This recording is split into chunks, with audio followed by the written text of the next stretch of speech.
বন্ধুরা, ছাদে আমি বস্তায় মাটি দিয়ে পুঁইশাকের গাছ লাগিয়েছিলাম। দেখুন কি সুন্দর পুঁইশাক গাছগুলো উঠেছে। এখান থেকে কিছু পুঁইশাক পাতা তুলে নেব। ওই আমরা বিরান ভর্তা বানাচ্ছি, সেই ভর্তাতে দেওয়ার জন্য।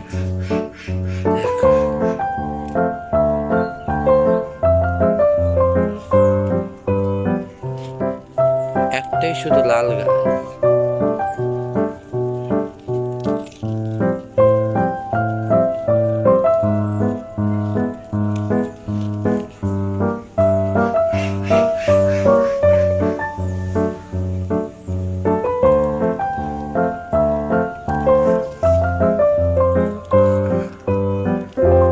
একটু আগে বৃষ্টি